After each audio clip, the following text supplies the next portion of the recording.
नमस्कार. भारतीय शिक्षण प्रसारक संस्था अंबाजोगाई संचलित स्वातंत्र्यवीर सावरकर शैक्षणिक संकुल बीड येथील स्वातंत्र्यवीर सावरकर कनिष्ठ महाविद्यालय बीडमधील ई लर्निंग क्लासमध्ये 12वी अर्थशास्त्र या विषयाच्या तासिकेमध्ये आपलं सर्वांचं स्वागत. 12वी अर्थशास्त्र प्रकरण क्रमांक 1 यामधील भाग 2 स्थूल अर्थशास्त्र परिचय. भाग 1 मध्ये सूक्ष्म अर्थशास्त्रीय परिचय आपण बघितलेला आहे. आजच्या या तासिकेमध्ये आपण स्थूल अर्थशास्त्राचा परिचय करून घेणार आहोत. म्हणून स्थूल अर्थशास्त्र म्हणजे काय, स्थूल अर्थशास्त्राची व्याख्या आपण या ठिकाणी बघणार आहोत. स्थूल अर्थशास्त्र म्हणजे संपूर्ण अर्थव्यवस्थेचे विश्लेषण करणारी ही अर्थशास्त्राची एक शाखा आहे. या अर्थशास्त्रामध्ये एकूण रोजगार, राष्ट्रीय उत्पन्न, एकूण गुंतवणूक, एकूण बचत अशा बाबींचा अभ्यास स्थूल अर्थशास्त्रामध्ये केला जातो. ही स्थूल अर्थशास्त्राच्या अनेक अर्थशास्त्रज्ञांनी विविध व्याख्या केलेल्या आहेत. त्यापैकी काही महत्त्वाच्या व्याख्या पुढील प्रमाणे आहेत. क्रमांक 1 प्राध्यापक जे एल हॅन्सन यांच्या मते स्थूल अर्थशास्त्र ही अर्थशास्त्राची अशी शाखा आहे की ज्यामध्ये एकूण रोजगार, एकूण बचत, एकूण गुंतवणूक, राष्ट्रीय उत्पन्न यासारख्या मोठ्या समुच्चयांचा व त्यातील परस्पर संबंधाचा विचार करण्यात येतो. हॅन्सनच्या व्याख्येनुसार आपल्याला असे म्हणता येईल की ज्या शास्त्रामध्ये एकूण रोजगार, एकूण बचत, एकूण गुंतवणूक, राष्ट्रीय उत्पन्न यासारख्या मोठ्या समुच्चयांचा किंवा समग्र घटकांचा अभ्यास केला जातो त्या शास्त्राला स्थूल अर्थशास्त्र असे म्हणतात. प्राध्यापक कार्ल शॅपिरो यांनी केलेली व्याख्या, यांच्या मते स्थूल अर्थशास्त्र अर्थव्यवस्थेच्या संपूर्ण कार्यपद्धतीशी संबंधित आहे. याचा अर्थ असा आहे की हे जे स्थूल अर्थशास्त्र आहे या अर्थशास्त्रामध्ये संपूर्ण अर्थव्यवस्थेचा अभ्यास केला जातो. संपूर्ण अर्थव्यवस्थेची जी कार्यप्रणाली आहे त्या कार्यप्रणालीचा अभ्यास या अर्थशास्त्रामध्ये केला जातो. म्हणून स्थूल अर्थशास्त्र म्हणजे संपूर्ण अर्थव्यवस्थेचा अभ्यास करणारे शास्त्र होय. स्थूल अर्थशास्त्राची व्याप्ती अभ्यासणं म्हणजे स्थूल अर्थशास्त्राचा विषय अभ्यासणं होय. स्थूल अर्थशास्त्राच्या अभ्यास विषयावरून स्थूल अर्थशास्त्राची व्याप्ती ही लक्षात येते. स्थूल अर्थशास्त्राचा पहिला जो अभ्यास विषय आहे तो म्हणजे उत्पन्न व रोजगार सिद्धांत. उत्पन्न व रोजगार सिद्धांत म्हणजे या अर्थशास्त्रामध्ये स्थूल अर्थशास्त्रामध्ये प्रामुख्याने उत्पन्नाचे जे सिद्धांत आहेत, उत्पन्नाची संकल्पना, उत्पन्नाचे विश्लेषण, राष्ट्रीय उत्पन्नाचे घटक, राष्ट्रीय उत्पन्न मापनाच्या पद्धती या सर्व बाबींचा अभ्यास केला जातो. त्याचप्रमाणे रोजगार पातळी याचाही अभ्यास केला जातो. रोजगार पातळी कशी निश्चित होते याचा अभ्यास या स्थूल अर्थशास्त्रामध्ये केला जातो. यावरून त्याची व्याप्ती लक्षात येते. उत्पन्न व रोजगार सिद्धांताचा अभ्यास करत असताना उपभोग फलनाचाही अभ्यास करावा लागतो किंवा केला जातो.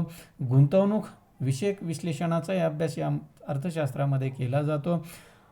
उत्पन्न व रोजगार सिद्धांताशी संबंधित असणारे व्यापार चक्र, या व्यापार चक्राचे सिद्धांत किंवा व्यापार चक्रीय सिद्धांत याचाही अभ्यास या अर्थशास्त्रामध्ये केला जात असल्यामुळे हा एक अभ्यास विषय स्थूल अर्थशास्त्राचा अभ्यास विषय आहे. त्यानंतर दुसरा जो अभ्यास विषय आहे तो म्हणजे सर्वसाधारण किंमत सिद्धांत व भाववाढ. स्थूल अर्थशास्त्रामध्ये सर्वसाधारण किंमत सिद्धांताचा अभ्यास केला जातो. म्हणजे सर्वसाधारण किंमत पातळीचा अभ्यास केला जातो. राष्ट्रीय किंमत पातळीच्या सिद्धांताचा अभ्यास या अर्थशास्त्रामध्ये केला जातो. भाववाढीचे विश्लेषण या स्थूल अर्थशास्त्रामध्ये विश्लेषण केले जाते.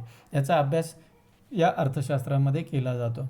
भाववाढ म्हणजे काय, भाववाढीची कारणे कोणती आहेत, भाववाढ रोखण्यासाठी कोणत्या उपाययोजना केल्या जातात, अशा सविस्तर बाबींचा अभ्यास स्थूल अर्थशास्त्रामध्ये केला जात असल्यामुळे सर्वसाधारण किंमत सिद्धांत व भाववाढ हे स्थूल अर्थशास्त्राचा एक अभ्यास विषय आहे. त्यानंतर जो अभ्यास विषय आहे तो म्हणजे आर्थिक वृद्धी व विकासाचे सिद्धांत. आर्थिक वृद्धी व विकासाच्या सिद्धांताचा अभ्यास या अर्थशास्त्रामध्ये केला जातो. आर्थिक वृद्धी कशी घडून येते, आर्थिक वृद्धी म्हणजे काय, आर्थिक विकास म्हणजे काय, आर्थिक विकासाचे निर्देशक घटक कोणते, आर्थिक वृद्धीचे निर्देशक घटक कोणते, या सर्व बाबींचा अभ्यास या स्थूल अर्थशास्त्रामध्ये केला जातो. स्थूल अर्थशास्त्राचा आर्थिक वृद्धी व आर्थिक विकासाचे सिद्धांत हा एक महत्त्वाचा अभ्यास विषय आहे. या अभ्यासावरून देखील स्थूल अर्थशास्त्राची व्याप्ती लक्षात येते. त्यानंतरचा जो अभ्यास विषय आहे तो म्हणजे विभाजनाचा समग्रलक्षी सिद्धांत. विभाजनाचे जे समग्रलक्षी सिद्धांत आहेत याचाही अभ्यास या अर्थशास्त्रामध्ये केला जातो. म्हणजेच जे विभाजन आहे, प्रामुख्याने राष्ट्रीय उत्पन्नाचे विभाजन, जे उत्पादनाचे घटक आहेत या उत्पादनाचे घटकांचे जे मोबदले आहेत हे मोबदले देण्यासाठी या राष्ट्रीय उत्पन्नाचे विभाजन केले जाते. राष्ट्रीय उत्पन्न हा समग्र घटक आहे आणि मग अशा समग्र घटकाचे राष्ट्रीय पातळीवर असणाऱ्या घटकांचे विभाजन खंड, वेतन, व्याज आणि नफा या स्वरूपामध्ये उत्पादन घटकांना दिले जाणारे जे मोबदले आहेत या मोबदल्यामध्ये त्याचे कसे विभाजन होते याचा अभ्यास या स्थूल अर्थशास्त्रामध्ये केला जात असल्यामुळे विभाजनाचा समग्रलक्षी सिद्धांत हा एक अभ्यास विषय या समग्रलक्षी अर्थशास्त्राचा अभ्यास विषय आहे. स्थूल अर्थशास्त्राची वैशिष्ट्ये. स्थूल अर्थशास्त्राची वैशिष्ट्ये आहेत. आता आपण स्थूल अर्थशास्त्राची वैशिष्ट्य बघत असताना स्थूल अर्थशास्त्राचा अभ्यास विषय बघितला, स्थूल अर्थशास्त्राची अभ्यासाची जी व्याप्ती आहे या व्याप्ती बघितली, व्याख्या बघितल्या.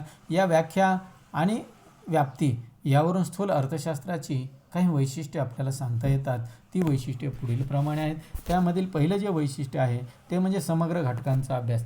स्थूल अर्थशास्त्रामध्ये समग्र घटकांचा अभ्यास केला जातो. उदाहरणार्थ राष्ट्रीय उत्पन्न, राष्ट्रीय उत्पादन, राष्ट्रीय रोजगार पातळी, सर्वसाधारण किंमत पातळी, व्यापार चक्र ही जी समग्र घटक आहेत अशा समग्र घटकांचा अभ्यास स्थूल अर्थशास्त्रामध्ये केला जात असल्यामुळे समग्र घटकांचा अभ्यास हे एक वैशिष्ट्य स्थूल अर्थशास्त्राचं वैशिष्ट्य आहे.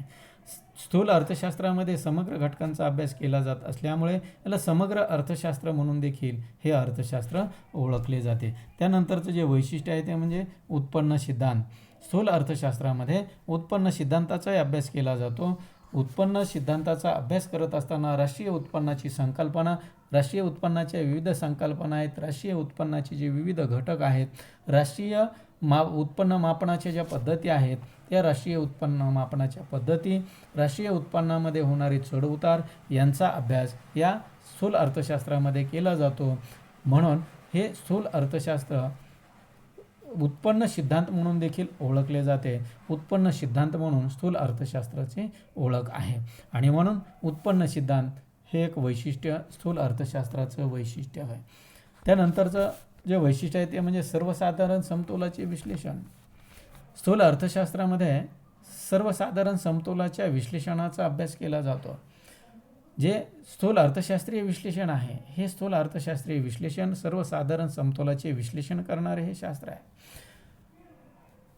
या अर्थशास्त्रामध्ये सर्वसाधारण समतोलाचे विश्लेषण केले जाते. संपूर्ण अर्थव्यवस्थेतील मग एकूण मागणी असेल, एकूण पुरवठा असेल, एकूण किंमत पातळी असेल, म्हणजे मागणी, पुरवठा, किंमत यांच्या वर्तनाशी निगडीत असणाऱ्या सर्व घटकांचा अभ्यास या अर्थशास्त्रामध्ये केला जातो.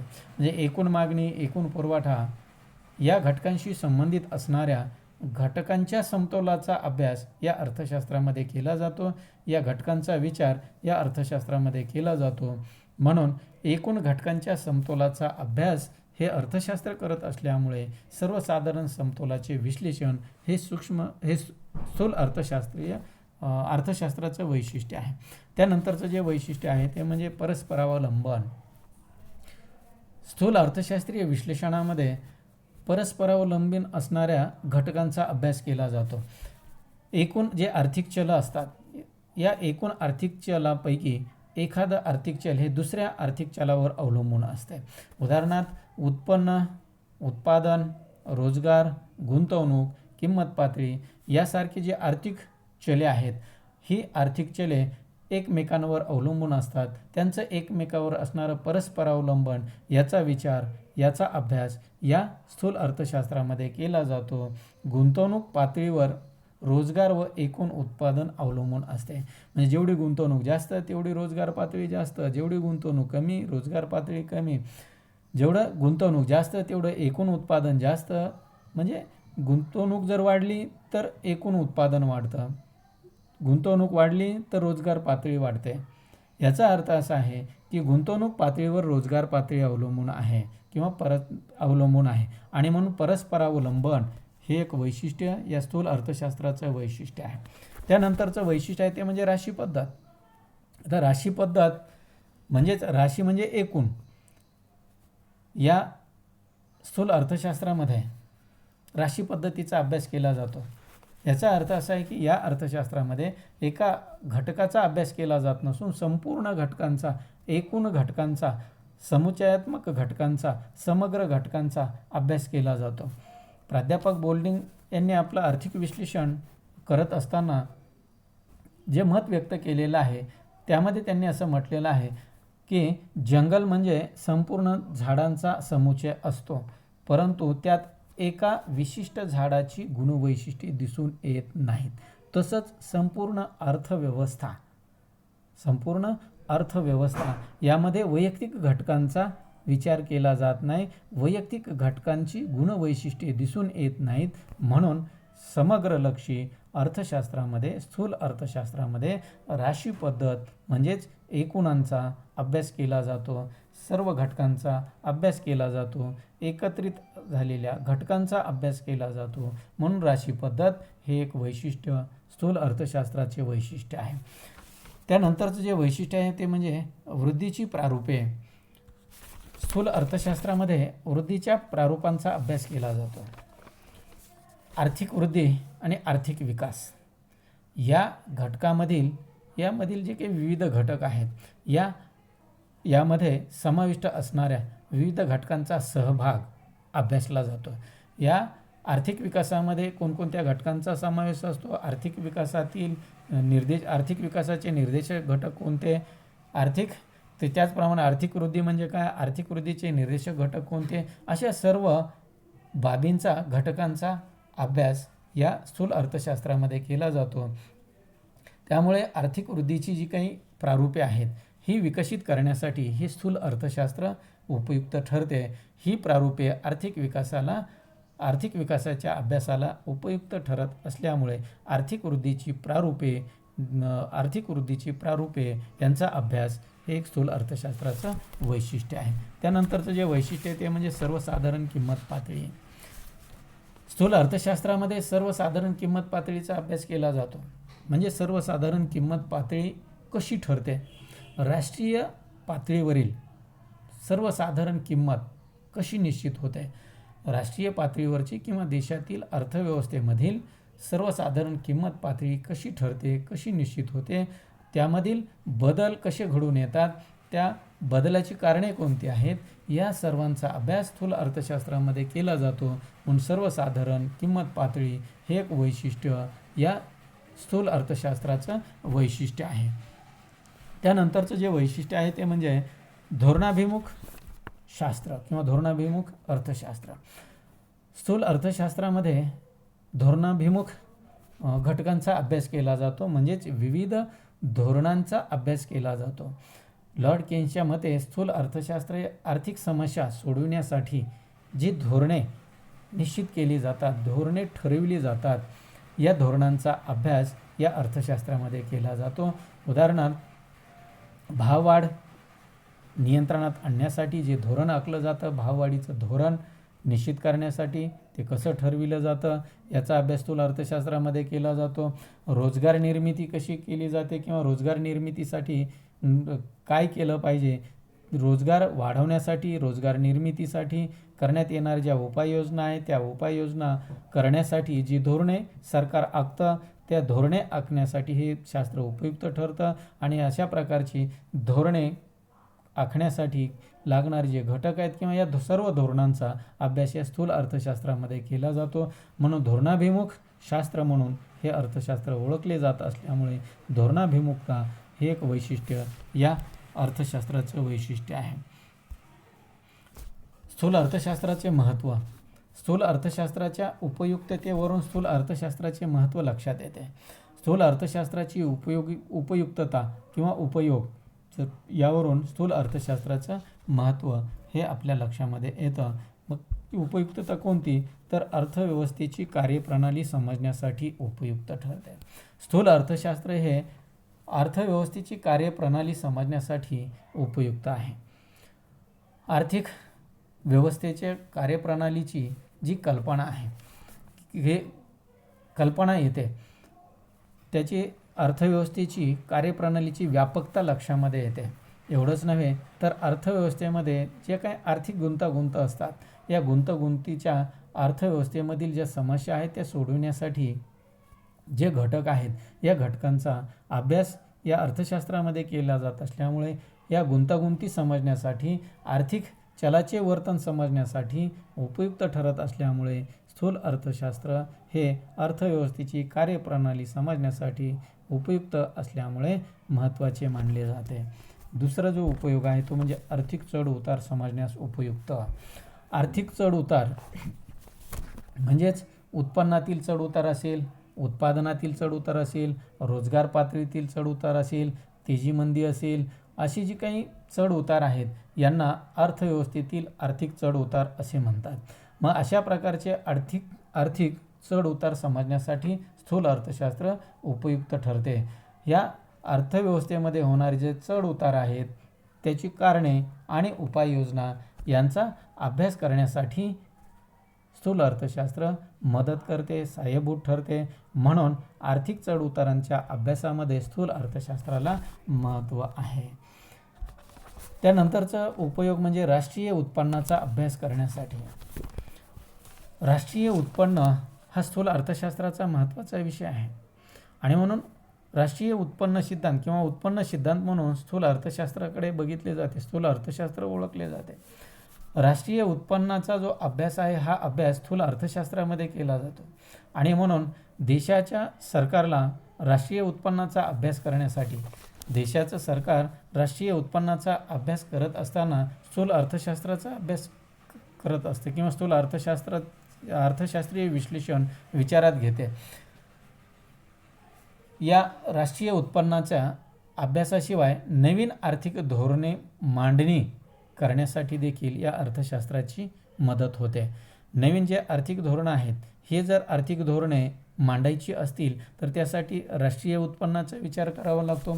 राष्ट्रीय उत्पन्नाचा विचार केल्याशिवाय, राष्ट्रीय उत्पन्न अभ्यासल्याशिवाय नवीन आर्थिक धोरणाची मांडणी करता येत नाही आणि म्हणून नवीन आर्थिक धोरणाची जर मांडणी करायची असेल तर राष्ट्रीय उत्पन्नाचा अभ्यास करावाच लागतो आणि म्हणून राष्ट्रीय उत्पन्नाचा अभ्यास व नवीन आर्थिक धोरणाची मांडणी करण्यासाठी स्थूल अर्थशास्त्र उपयुक्त ठरत असल्यामुळे देशाच्या सरकारच्या दृष्टीने स्थूल अर्थशास्त्राला महत्त्वाचं स्थान आहे.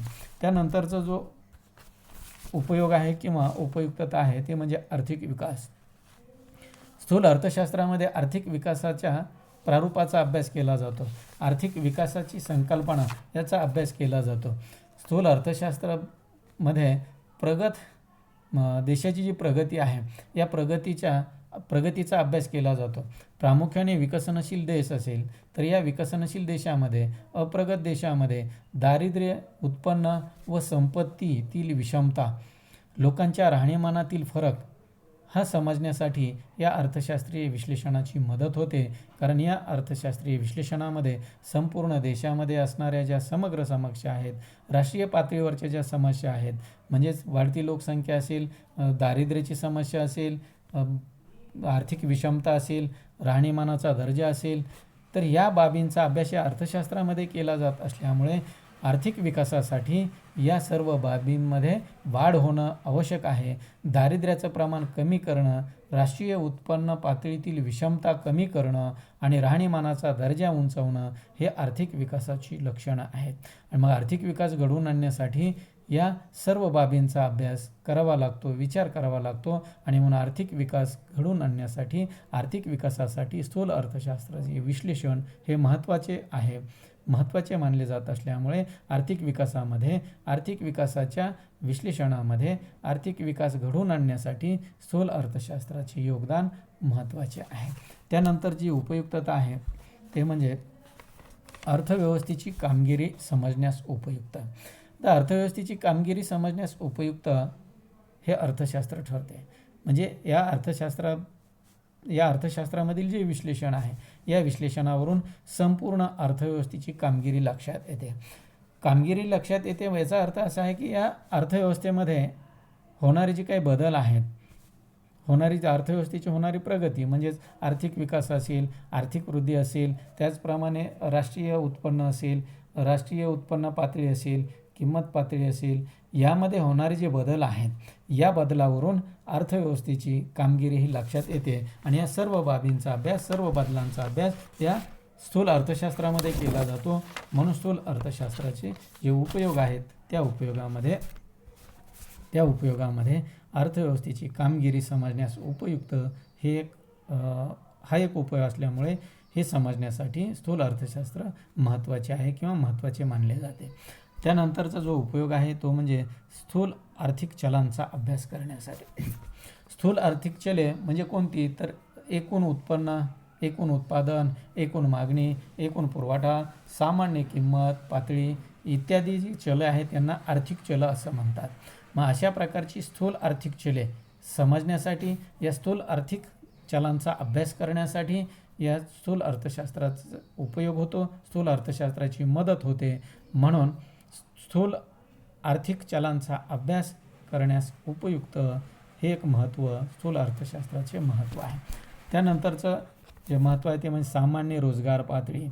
सामान्य रोजगार पातळी समजण्यासाठी स्थूल अर्थशास्त्र उपयुक्त ठरते. सर्वसाधारण जी रोजगार पातळी आहे ती राष्ट्रीय पातळीवरची असते. म्हणून अर्थव्यवस्थेमध्ये असणारी रोजगाराची पातळी ही सर्वसाधारण पातळी किती आहे, त्यामध्ये होणारे बदल कोणते आहेत, सर्वसाधारण रोजगार पातळीमध्ये वाढ झाली की घट झाली हे समजण्यासाठी हे अर्थशास्त्र उपयुक्त ठरते. या अर्थशास्त्रामधील विश्लेषण हे फायद्याचे ठरते, उपयुक्त ठरते. त्याचप्रमाणे उत्पादनाचे जे विश्लेषण आहे, राष्ट्रीय उत्पादनाचे विश्लेषण करण्यासाठी देखील या अर्थशास्त्राचा उपयोग होतो. अशा प्रकारे स्थूल अर्थशास्त्र यावरील सर्व बाबींसाठी उपयुक्त ठरत असल्यामुळे स्थूल अर्थशास्त्राला अनन्यसाधारण महत्त्व प्राप्त झालेले आहे. स्थूल अर्थशास्त्र आणि समग्र लक्ष्य अर्थशास्त्र यामधील फरक. स्थूल अर्थशास्त्र व समग्र लक्ष्य अर्थशास्त्र यामधील फरक बघत असताना, याची तुलना करत असताना प्रामुख्याने पहिला जो फरक आढळून येतो तो म्हणजे दोन्हींचा अर्थ जर बघितला, दोन्हीची व्याख्या जर बघितली तर त्यामध्ये फरक जाणून येतो. सूक्ष्म अर्थशास्त्रामध्ये अर्थव्यवस्थेतील वैयक्तिक घटकांच्या वर्तनाचा अभ्यास केला जातो, तर स्थूल अर्थशास्त्रामध्ये अर्थव्यवस्थेतील एकूण घटकांच्या वर्तनाचा अभ्यास केला जातो, अर्थव्यवस्थेतील समग्र घटकांच्या वर्तनाचा अभ्यास केला जातो. उदाहरणार्थ सूक्ष्म अर्थशास्त्रामध्ये वैयक्तिक मागणी, वैयक्तिक पुरवठा यांचा अभ्यास केला जातो, तर स्थूल अर्थशास्त्रामध्ये समग्र मागणी आणि समग्र पुरवठा यांचा अभ्यास केला जातो. या दोन्ही अर्थशास्त्राची जर व्याप्ती बघितली तर या व्याप्तीवरून देखील त्याचा फरक जाणून येतो. तो फरक जर बघायचं झालं तर प्रामुख्याने वैयक्तिक मागणी, वैयक्तिक पुरवठा, उत्पादनाच्या किमती, उत्पादन व उपभोग, आर्थिक कल्याण हा सूक्ष्म अर्थशास्त्राचा अभ्यास विषय आहे. तर राष्ट्रीय उत्पन्न, सामान्य किंमत पातळी, रोजगार, पैसा हे स्थूल अर्थशास्त्राचा अभ्यास विषय आहे. यावरून दोन्हींची व्याप्ती लक्षात येते. किंमत निर्धारण प्रारूपाची निर्मिती, व्यावसायिक निर्णय घेण्यासाठी सूक्ष्म अर्थशास्त्र उपयुक्त ठरते, तर आर्थिक चढ उतार, राष्ट्रीय उत्पन्नाचे अध्ययन, आर्थिक विकास इत्यादीचा अभ्यास करण्यासाठी स्थूल अर्थशास्त्र उपयुक्त ठरते. सूक्ष्म अर्थशास्त्र हे किंमत सिद्धांत म्हणून ओळखले जाते, तर स्थूल अर्थशास्त्र हे उत्पन्न आणि रोजगार सिद्धांत म्हणून ओळखले जाते.